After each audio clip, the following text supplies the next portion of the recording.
Hello everyone. मैंने अपने पहले वीडियो में आप सभी के साथ पीएसएम का पूरा सिलेबस डिटेल में डिस्कस किया है। अब उसी सिलेबस के अकॉर्डिंग हम अपने चैप्टर वाइज सीरीज को स्टार्ट करते हैं।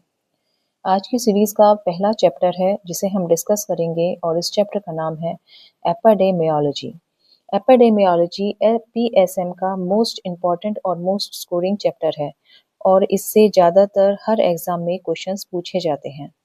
अगर आप UPPSC, HEO, staff nurse, ANM या किसी भी हेल्थ रिलेटेड एग्ज़ाम की प्रिपरेशन कर रहे हैं तो ये चैप्टर आपके लिए मोस्ट इम्पॉर्टेंट होने वाला है। तो चलिए स्टार्ट करते हैं।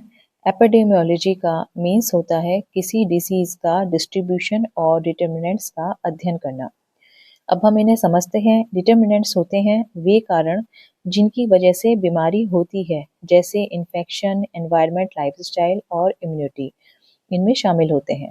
डिस्ट्रीब्यूशन को समझ लेते हैं। डिस्ट्रीब्यूशन का मीनिंग होता है बीमारी कितने लोगों में पाई जाती है, किस जगह पे और किस समय पे फैल रही है। इसे सिंपल वे में कहें तो epidemiology equals to distribution plus determinants of disease. अब क्वेश्चन आता है व्हाई इट इज़ इम्पॉर्टेंट, क्योंकि इसकी मदद से ही हम समझ पाते हैं कि कोई डिसीज़ कितनी तेज़ी से फैल रही है, किन लोगों में ज़्यादा प्रभावित हो रही है और क्या रीजंस हैं इसके।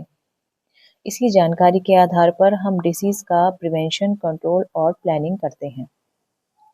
हम अब आगे इसके फर्स्ट कंसेप्ट पर बात करते हैं जिसका नाम है इंसिडेंस, मीनिंग किसी डिसीज के नए केसेस की संख्या। यानी इंसिडेंस में सिर्फ नए पेशेंट्स को ही काउंट किया जाता है। फॉर एग्जांपल, मान लीजिए एक गांव में 1000 लोग रहते हैं।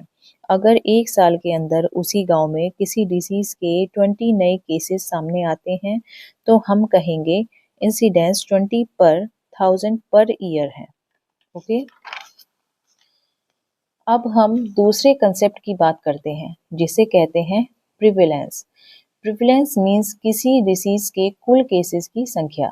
इसमें पुराने और नए दोनों केसेस शामिल होते हैं। प्रिविलेंस हमें यह बताती है कि किसी समय पर किसी डिसीज का कुल बर्डन कितना होता है। इसलिए प्रिविलेंस का यूज हेल्थ सर्विस प्लानिंग और रिसोर्स एलोकेशन के लिए किया जाता है। अब एग्जाम के पॉइंट ऑफ व्यू से समझते हैं।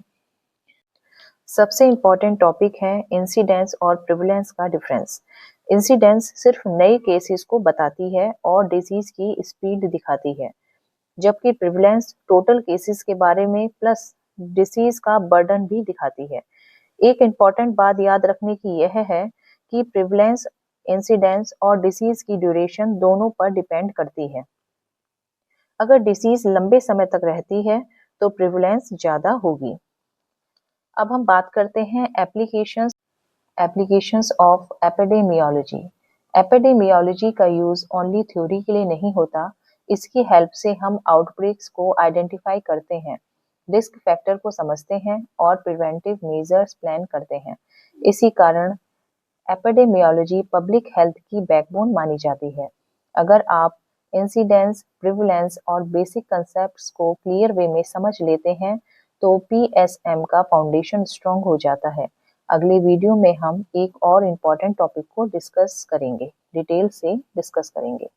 अगर आपको यह वीडियो अपनी प्रिपरेशन में हेल्पफुल लगे तो चैनल को सब्सक्राइब करें और फॉलो करें ताकि आने वाली वीडियोस में आपको पीएसएम की सारे चैप्टर्स क्लियर वे में कंसेप्ट के साथ समझ आ सके। Thank you.